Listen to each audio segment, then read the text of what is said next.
Hello and welcome to the Phoenix 5:00 Info Show. I'm your host, Lieutenant Vince Lewis, coming to you once again from police headquarters in downtown Phoenix, 7th Avenue in Washington. I want to welcome back to the show my co-host, PIO Sergeant Rob Scheerer. Welcome back. Good to have you back, boss. Hey, it's good to be here. It's good to be anywhere these days. Yes. That's what I always say. But, we have a very special guest, but a very special episode. This week is Father's Day, and I'm blessing you, the audience, with my father.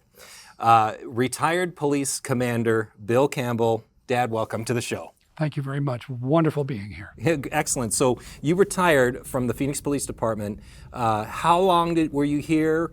What brought you here? Well, I'll start with what brought me here. My late wife was pregnant with a little one, and the money I was drawing was not very much, and they had an announcement in the newspaper that said blue goes with any color. Mm-hmm. Oh, how about this color? Mm-hmm. And so I applied and started the academy in May 22nd of 1972. Wow, with the little one on the way. Little one on the way. She was born in July. So fatherhood led you here. In some respects?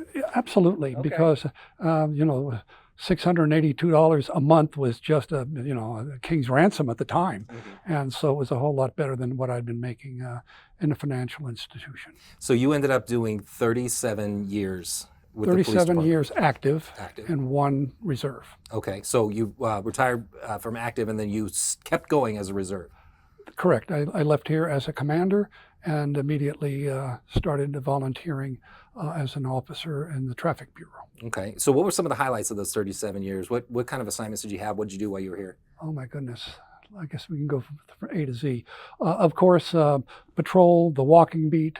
I was a field training officer.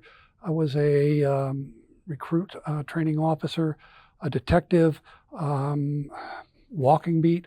So that would pretty much cover my, the patrol aspect of it. As a sergeant, I went out to the academy to train the new officers that were coming through, and became a firearms instructor and a defensive tactics instructor. Took 3 classes through, and then returned to the field as a sergeant. Could have done a list of what he didn't do. That might have been less, let's be frank. In 37 years. That's a lot. Yes, it's a lot of ground to cover. Congratulations on that number. That's wild. I think I was telling you earlier when I got on, like that number was achievable. I think now that I'm almost at 21, 22, I don't know if that number is achievable for me, but congratulations. That's a profound career from beginning to end. Well, thank you. It was an honor to be here. Yes, and that's the awesome part. As you come back 1 year as a reserve, you're honored to be back. It's a cool, true kind of sell to this department. Staying with kind of the fatherhood thing, what do you think some correlations, like this job has it makes some elements of fatherhood, the schedule being one of them, sure, difficult, but what aspects of this job may have made you, just at least in your mind, a little bit better of a father, or made you more enlightened to kind of help that title that you had, throughout your life? Well, I think this is something that I would have to say is that my priorities. The first was my Lord. The second was my wife. The third were my children. The fourth was the department. And I was not about to flip them around. I think that what it did, it gave me a solid basis for being not only a father, but a husband and a member of the community. And it worked for me and continues to. Yeah, great example with that. I mean, I think I had a little bit different route coming in. I became a cop, it's all I wanted to do, and then had kids afterwards. And I will say, as that moment when you become a father and you go from, young whippersnapper out here trying to get after it and arrest somebody and find the bad guys, to all of a sudden there's a whole different purpose and point to your world. It's a whole different mindset. And I think some of that kind of correlates into how we do things. I mean, now we're supervisors. You obviously were just a few ranks above anything I have done to this point. But yeah, it's kind of cool, the correlation with some of the things we do and some of the things we deal with. And then, like you said, priorities. Some of us get in this job and our priority is that bad guy. And we all want to do that getting in. Of course. But yeah, when it's all said and done, it's about those little ones. When it's... It really is. And, early on from the cradle till about 3 years old, they just want daddy around. They don't understand why he isn't and so forth. From 3 to 6, where is daddy? And so for each one of those life passages, you have to be able to adapt to what that child wants, needs, and will understand. And so it is a process and a continuum that, and being a cop's wife is a difficult one, but if she is completely supportive and I am of her, this process is not only doable, but it's eminently successful. So full disclosure, and I'm joined by my father, Bill Campbell, retired commander from the Phoenix Police Department. But my life didn't start out with you. My life started out with my birth father, who was a Phoenix Police Sergeant, who passed away when I was 15 years old. And my mom was introduced to you when she was volunteering here by another officer who also had a son that became another officer with another department. But we're legacy. Sure. But I remember things from a son's perspective about both not only you, but Frank Lewis, who was my father before you. I remember things from the perspective of a son worrying about where their dad was and not seeing too much of them in action on the street, just kind of filling the gaps with my ideas of how things were going. What's your perspective being out there? Because you know you're safe, you know what you're up against, you know your limitations, but we don't. We're at home, we're wondering, we're worrying, we're praying, we're hoping, and things go well. And oftentimes we were talking at lunch that, my mom, your wife, my current wife, they can't rest peacefully until they hear the garage door or until they hear the Velcro of the vest coming off. When you're out there as a father, what's on your mind? Very honestly, I got to pay attention to what's happening because I want to go home. I want to hang up my own car keys. So I don't get too hung up during those 8 to 10 hours worrying about what is happening at home. And that's why it is so important and essential to have a woman as your wife that understands what you're doing and won't panic when the door doesn't go down at the time that she assumes that it should. So I'm not sure that's the short answer, but if I want to come home, I can't be lackadaisical. And there are times when you will encounter something, a tragic traffic collision where children were thrown and killed, and you have the same age children at home, and you can't but react. But you'd also have the responsibility of carrying forward those responsibilities. One of the, and just as a side, the officers respond, and sometimes they are criticized for being cold and callous. But I always knew where one or two of those officers were going to be when the scene cleared over in the park, crying. Mm-hmm. Yeah, it's hard not to feel the feels. And Yes. It's hard not to relate, when you come across a family, and as a parent, any parent, fathers, mothers, steps, that parental figure, when you identify with a victim or, a vulnerable person who would normally relates to somebody that's in your care, it's hard to separate that. It is.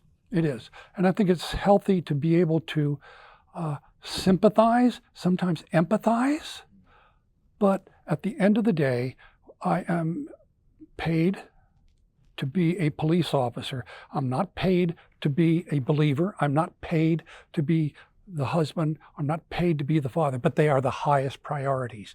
And don't let them shrink away or shift. Right. All profound statements. This is one of my favorite ones, boss. So thank you for letting me be here. But going back to kind of the beginning of your career, you had a list of 1 or 2 or 15 things that you did in your patrol days. So this job we do is 24 hours, 7 days a week, because that's how we serve our community, is we're out there every day, every moment. We're going to respond when someone's needed. How did you, as a younger officer, having a young child right out of the chute, how did you balance some of that? Because when you get on, we don't exactly have the best schedule on the planet, ever. And we've all had those days where we're working on 90 minutes of sleep and we're right back the next day because we got family things to do. How did you balance it back in that time period? I know you've honored your late wife at that time, and that probably had a huge, huge part of it. But how did you balance it when you got home from that 8-10 hour shift and you're smoked because you're tired because you went to 2-3 accidents and it's July and it's a little warm outside and but you got something to do that day, and your kids want you up and seeing you, and you worked all night. How did you personally get through that? Well, I always chose, so that I could be involved with the family the most, to work shift 3. Was it my favorite? No. Did it? And it was actually disruptive that when I was on my days off, that I wanted to be available to them at the same time. But my clock said, oh, you should be sleeping right now. And so it became difficult. But by working that midnight shift, I'd get home at 6, 7 o'clock. I had a couple of, maybe an hour or so to be with the kids. My wife was certainly working, not employed outside the house, and she would take it from there. By 8 o'clock, I was in bed. By the time they got back from school, I was starting to rise. And I 2 daughters and a son, and I was a coach from baseball and football and basketball, so I interfaced with them in whatever their passions were. If one of them was into music and the other one was into being a thespian, and then I had a son that was a gifted athlete. And so I tried to make sure that I gave them time with their muse, what was important to them. And sometimes there were conflicts, not as in scheduling. One's got a soccer game and the other one's got this. And I remember my wife saying at the time that the best thing that you can do as my husband is pay attention to my kids. So help me see from your eyes. So like I mentioned, our paths crossed when I was a late teenager. You and my mom fell in love. Sure. Got married. You adopted me. Thank you, by the way, Dad. It's been my honor and privilege. So what was it like for you having a son join the department, become a police officer, out there working third shift? Not from a retired police officer's perspective, but from a dad's perspective, what was that like for you? Well, again, I go back to my faith, and I say, is he going to be safer, cuddled up to his wife, or involved in a gun battle on Buckeye Road? When the Lord says your time has come, you're going to go. And in the meantime, if this is fulfilling what you sense is your direction, I want that for you. I do not want that phone call at 3 o'clock in the morning, but I respect the fact that this is your calling, you're well-trained, and there are plenty of other blue shirts out there. They're going to back you up to the hilt, whether they like you or not. They're going to back you up. Yeah. Well, I can't thank you enough, Dad, for showing up again for our special Father's Day edition. Appreciate it. Once again, we were talking with retired Commander Bill Campbell. Your serial number? 2332. For perspective, mine is 6935, Rob. 7768, just a little higher than yours, sir. I made it under the 24-hour clock, just barely. Yeah. Well, again, Dad, thanks. Appreciate it. Thank you for your service and your leadership and your being just a wonderful dad to me. Well, thank you, and thank you for carrying the baton. I want to thank the production crew for helping us out with this today. Thank you, Bill Campbell, for joining us on the show. I'd like to remind the community that you too can help solve crime in your community by sending tips to Silent Witness. Visit silentwitness.org and call 480-WITNESS. We're on all social media platforms. Find us, follow us, like us, subscribe. We're hiring. Go to joinphxpd.com. And remember, we're all in this together.